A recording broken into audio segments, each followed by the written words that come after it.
In ancient China, the story is told of a master who taught without ever uttering a word.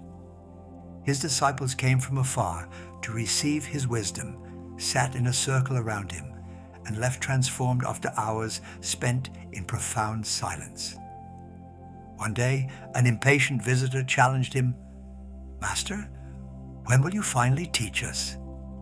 The sage smiled gently and replied, "Have you not heard what I have never ceased telling you?" This anecdote, which has traversed the centuries in Chinese tradition, captures the essence of a fascinating paradox. How can silence be more eloquent than the most refined speech? How can the absence of words transmit a wisdom that entire libraries could not contain? Our era is passing through a profound crisis of silence that would have alarmed Confucius and Lao Tzu alike.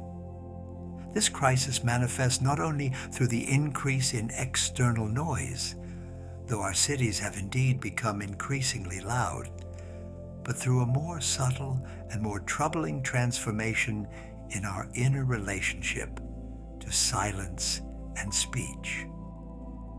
From the Confucian point of view, we are witnessing a general decline in the traditional virtues that favored the cultivation of silence. The deference toward elders, which implied a respectful listening to their wisdom, gives way to a culture of immediate opinion, where everyone feels authorized to speak about everything without necessarily having the required experience or knowledge.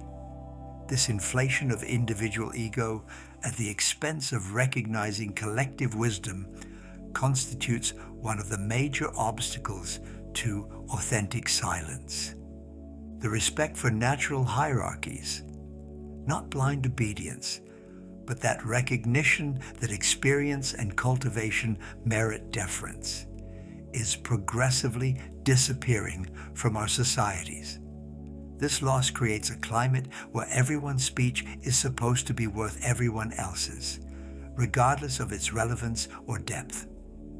The result is a generalized chatter where quantity prevails over quality, where immediate opinion supplants mature reflection. On the Taoist side, the diagnosis concerns our growing distance from natural simplicity PU. We have created a world of artificial complexity that cuts us off from our natural biological and cosmic rhythms. This complexity generates a permanent anxiety that we attempt to calm through an incessant flow of distraction, stimulation, and speech. We have lost this capacity to simply be present to what is without needing to comment on it, analyze it, share it immediately.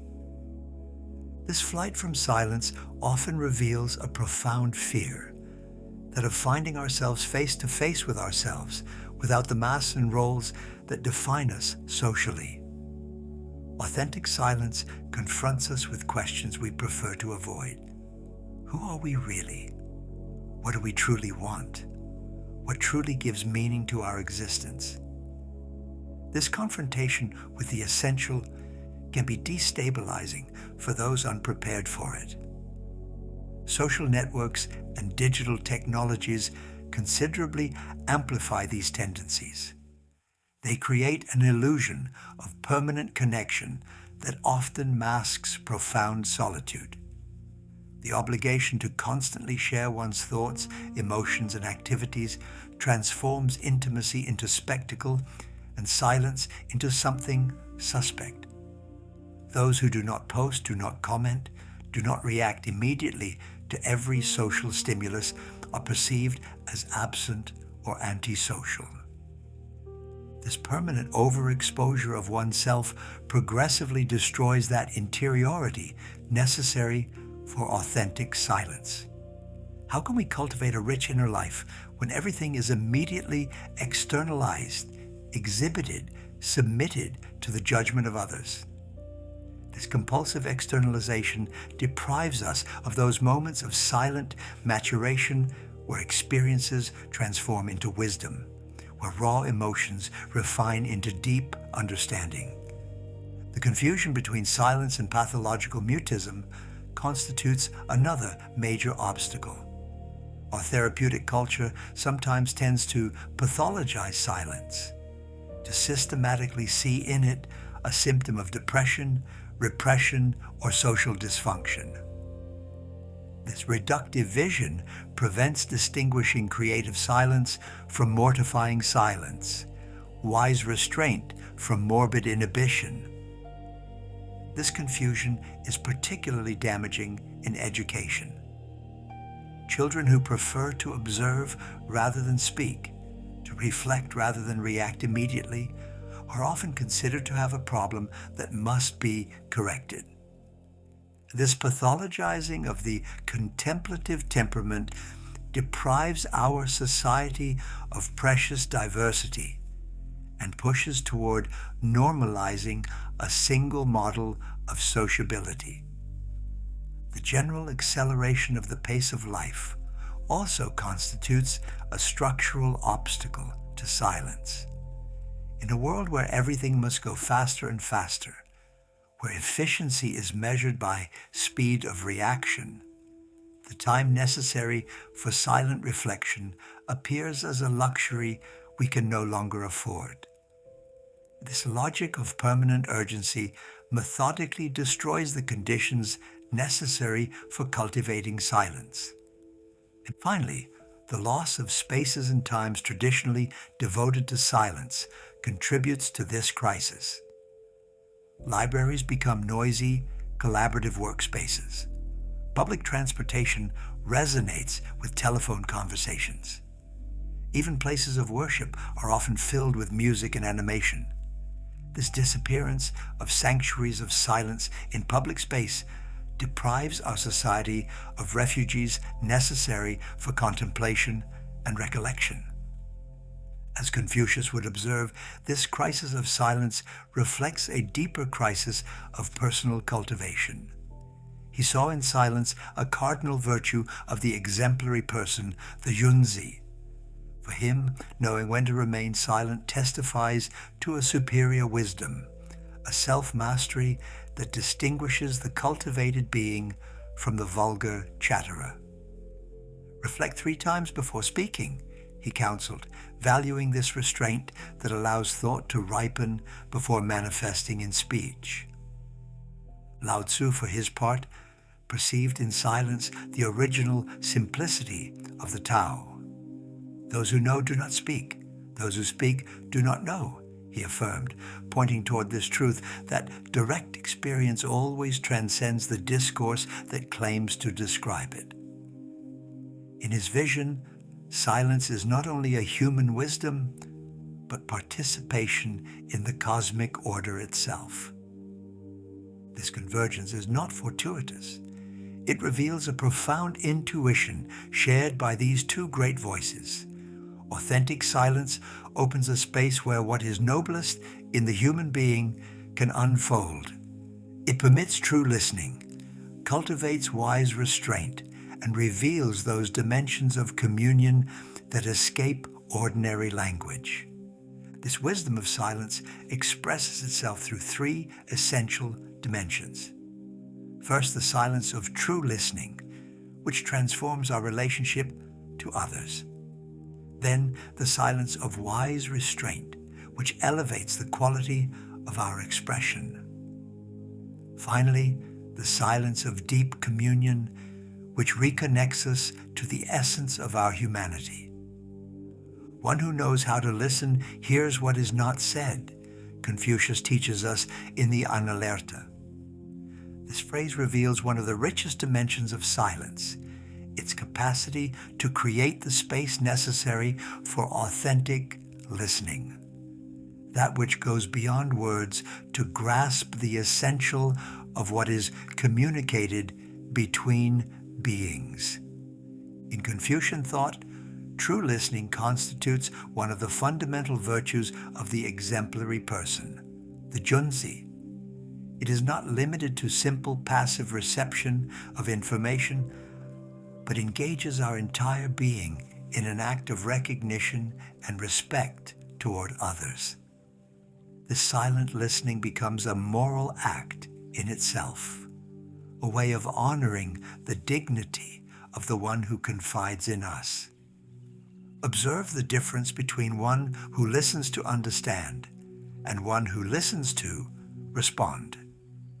The first cultivates within themselves an attentive silence, suspends their judgments, puts their own preoccupations in parentheses to fully welcome the other's words.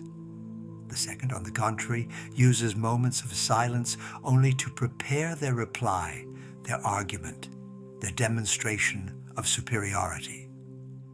Their silence is only apparent. Inwardly, they chatter ceaselessly. This distinction takes particular importance in the relationships that structure Confucian society. Filial piety, for example, does not consist only in obeying one's parents, but in hearing with respect what their life experience has to transmit to us. The silent listening becomes a form of devotion that enriches both receiver and giver alike. Similarly, the disciples listening toward their master creates that sacred space where true transmission can occur, not only of knowledge but of embodied wisdom.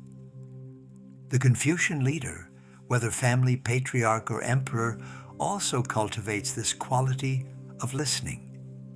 Mencius emphasized that the good governor knows how to remain silent in order to hear the real needs of their people beyond the flatteries of court and official reports.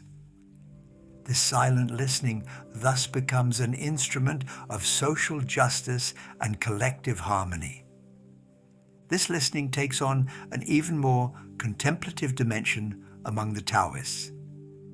Zhuangzi speaks to us of that quality of attention he calls listening with one's breath, rather than with one's ears or even one's mind. The ear is limited to sound, the mind to representations, while the breath forms a hollow app to welcome the external world. This hollow of the breath is precisely that space of inner silence that permits total receptivity. This Taoist listening participates in Wu Wei, that art of effortless action that characterizes the being in harmony with the Tao. To listen according to Wu Wei is not to impose our interpretive grids on what we hear, not to force the other to fit into our preconceived categories. It is to let their speech unfold in the space our silence offers them, as water naturally finds its path in the welcoming valley. This convergence between the Confucian and Taoist approaches to listening reveals a profound truth. Authentic silence transforms the quality of our relationships. It creates an intimacy that goes well beyond simple exchange of information. In this shared silence, something deeper is communicated, that mutual recognition of our common humanity, which is perhaps the basis of all true encounter. Concretely, this silent listening is cultivated in our simplest gestures. When our child tells us about their day, do we know how to suspend our activities to be fully present to their account? When our spouse is going through difficulty, do we resist the temptation to immediately give advice in order to simply welcome their pain? When a colleague expresses disagreement, can we hear their position without immediately preparing our counterattack? This quality of listening also transforms our relationship to ourselves. For learning to listen to others is also developing this capacity to hear our own inner voices, our intuitions, our subtle emotions, those messages that our body and soul never cease addressing to us, but which the noise of our compulsive thoughts so often drowns out. As Chinese wisdom teaches, in the silence of listening is born the wisdom of response. For one who has truly heard naturally knows what to say, or better still, when to remain silent. Their speech, when it comes, springs from that deep understanding that only attentive silence can reveal. The sage speaks little and acts much, Confucius teaches us, pointing toward that quality of restraint which distinguishes mature speech from impulsive speech. This restraint is not timidity or lack of assurance, but the expression of a wisdom that understands the weight and responsibility of each word pronounced. In Confucian ethics, speech is never neutral. It carries within it the power to build or destroy, to elevate or diminish, to gather or divide. This understanding of the power of words naturally engenders an attitude of prudence and measure.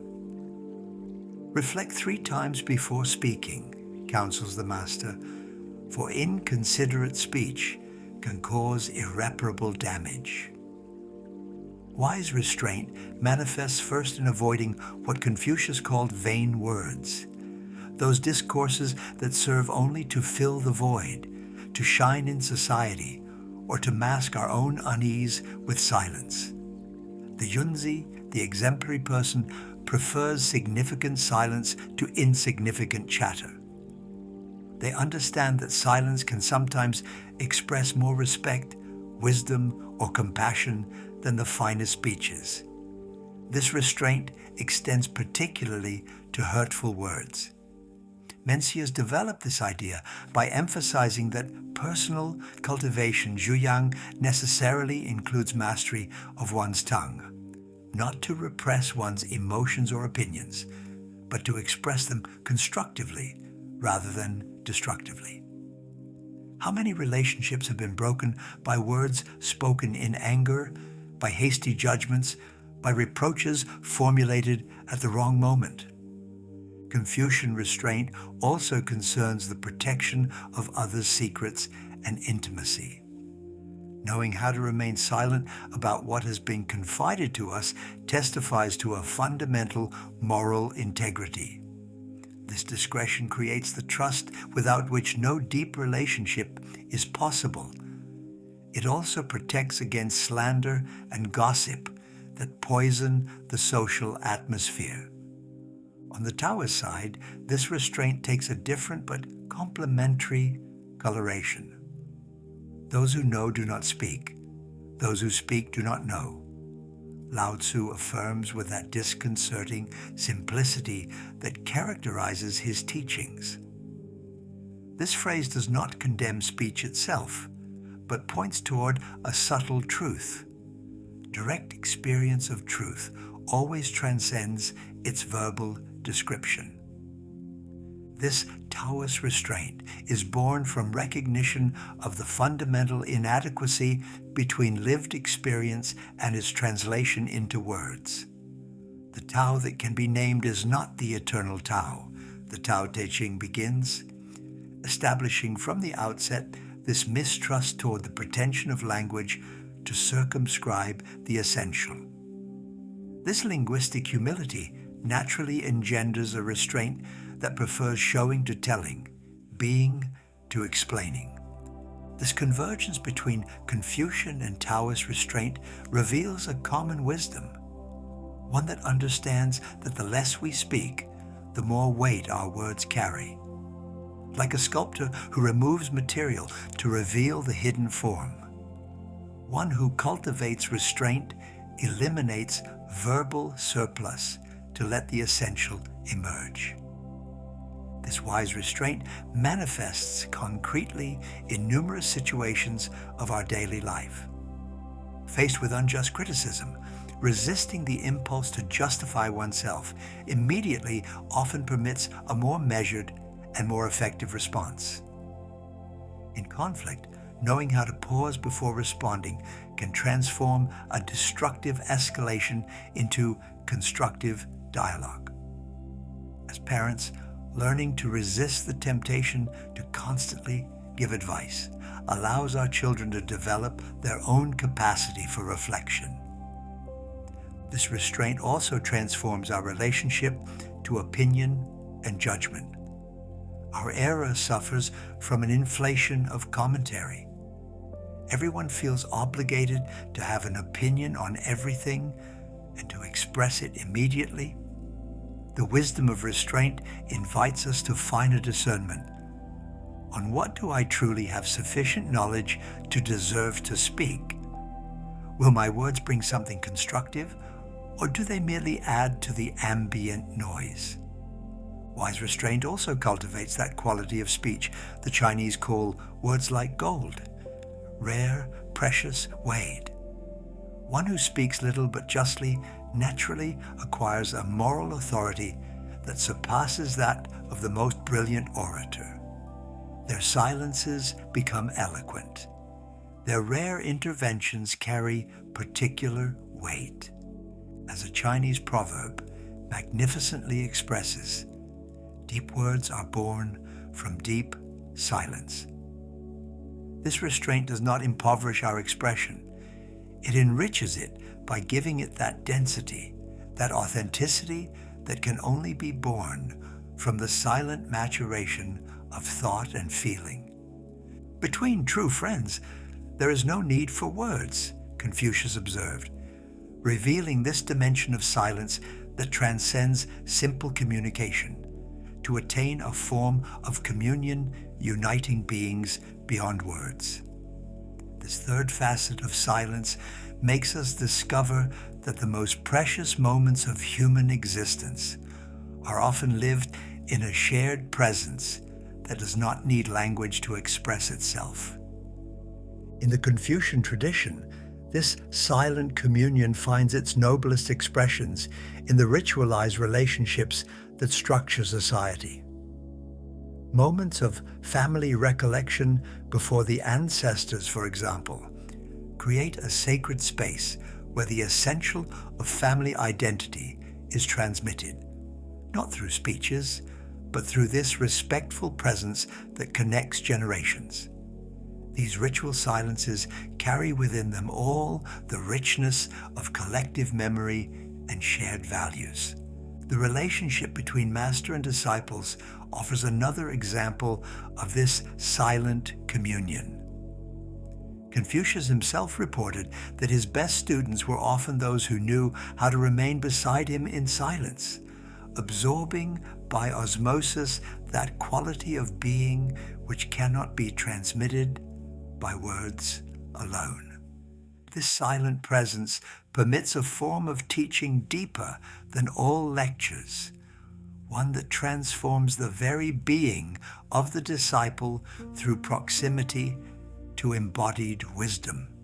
This silent transmission far exceeds the framework of traditional education. In every authentic relationship, whether between spouses, between parents and children, or between true friends, those moments of communion are created where words become superfluous. A knowing glance, a soothing presence in difficulty, a shared silence before the beauty of a sunset. These instants weave bonds more solid than all declarations. Mencius developed this idea by speaking of those communications of the heart that naturally establish themselves between beings of goodwill. These communications transcend the barriers of language, social conventions, even cultural differences. They reveal that common humanity, which is, according to him, the foundation of all true ethics.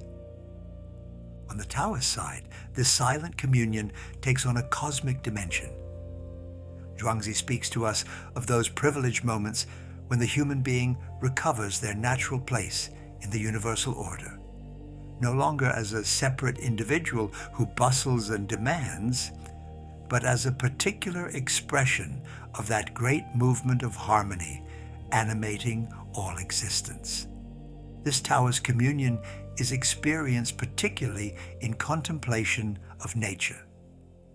Seated near a peaceful lake or under a centuries-old tree, we can experience this form of silence that connects us to something vaster than our habitual personality. It is no longer our personal silence, but our participation in the great silence that carries all things. Lao Tzu expressed this dimension by speaking of the sage who acts without acting and teaches without speaking. This apparently paradoxical formula describes that quality of presence which transforms the atmosphere without conscious effort, which inspires without preaching, which heals without intervening. It is the silence of one who has found their just place in the order of things and who, through this very rightness, becomes a factor of harmony for their surroundings. This silent communion transforms our understanding of human relationships. It makes us discover that true intimacy does not depend on the quantity of information exchanged, but on that quality of mutual presence, which allows beings to recognize each other beyond their social masks. In this shared silence, something of the very essence of each person can reveal itself and be welcomed. This dimension finds concrete applications in all aspects of our existence. In the couple, learning to be together without constantly needing to speak reveals and strengthens deep intimacy. In family, those moments of shared silence during a peaceful meal, a walk, or simply sitting together weave more lasting bonds than the liveliest conversations. Even in our relationship to the world and to ourselves, this silent communion opens new perspectives. Meditating, contemplating, simply being present to what is without seeking to analyze or modify it, these practices reconnect us to that dimension of our being which exists before and beyond all our social roles. As a Taoist text poetically expresses, in shared silence, souls recognize each other and find their common source. This mutual recognition in silence perhaps constitutes one of the most precious experiences human beings can live, one that reveals to us that we are never truly alone, that something greater carries and connects us all. Silent teaching surpasses spoken teaching, Confucius affirmed, revealing one of the deepest dimensions of his pedagogy. This phrase does not minimize the importance of verbal transmission, but points toward that superior form of education, which occurs through example, through presence, through that quality of being which communicates beyond words. In the Confucian tradition, the master's role is not limited to dispensing knowledge. It consists first in embodying the virtues they wish to transmit. This embodiment creates a silent teaching that operates by osmosis, by inspiration, by that natural force of attraction that lived wisdom exerts on those who witness it. The student learns as much by observing how their master treats a servant as by listening to their discourses on humanity. This pedagogy of silence rests on several fundamental principles. First, the cultivation of educational patience. Confucius recommended not teaching one who does not show eagerness to learn, and not helping one who makes no effort to express themselves. This pedagogical restraint creates the necessary space for the true desire to know to arise in the student, one that comes from within rather than being imposed from without. This patience manifests concretely through the art of questioning rather than asserting. Instead of hammering ready-made truths, the Confucian master sows interrogations that will germinate in the student's mind. This mutic method respects the learner's intellectual autonomy while guiding them toward their own discoveries. The master's silence after a well-posed question is often more formative than lengthy explanations. Attentive observation constitutes another pillar of this education in silence. Confucius encouraged his disciples to develop this capacity to truly see, not merely to look, but to perceive subtle nuances, significant gestures, revealing details. This cultivation of observation progressively transforms the superficiality of habitual looking into that depth of perception which characterizes wisdom. This education of the eye is necessarily accompanied by an education of the ear, learning to listen to silences as much as words, perceiving the unsaid, grasping significant inflections of tone. These capacities for fine listening develop only in inner silence. One who constantly chatters, even mentally, cannot access that quality of attention which reveals subtle messages. Contemplative meditation, though more traditionally belonging to Taoism, also finds its place in Confucian pedagogy. But it is less a meditation of escape from the world than a meditation of deepening our relationship to the world. Meditating on the classic texts, on the examples of sages from the past, on complex moral situations. These contemplative practices refine judgment and purify intention. This formation of character through silence does not neglect the emotional dimension. Confucius accorded great importance to what he called the rectification of emotions, not their repression, but their cultivation and refinement. This emotional education largely passes through learning that restraint, which allows feelings to ripen before expressing themselves, thus avoiding destructive outbursts. Intellectual humility constitutes another fruit of this education in silence. To know that one does not know, that is true knowledge, Confucius taught. This recognition of our limits, far from being discouraging, opens the space for authentic learning. One who believes they already know everything closes themselves to the teachings each situation could offer them. This pedagogy finds concrete applications in family education. Parents who themselves cultivate these qualities of silence, patience in listening, restraint in advice, attentive presence, naturally transmit these virtues to their children.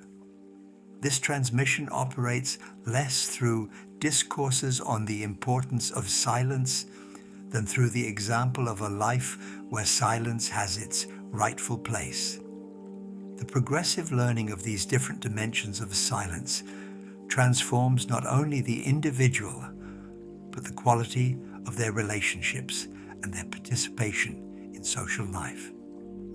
As Mencius observed, these individual transformations have a wave effect that spreads to one's surroundings, contributing to collective harmony. This education in silence does not aim to form mute or fearful beings, but persons capable of that right speech born from mature reflection and attentive listening.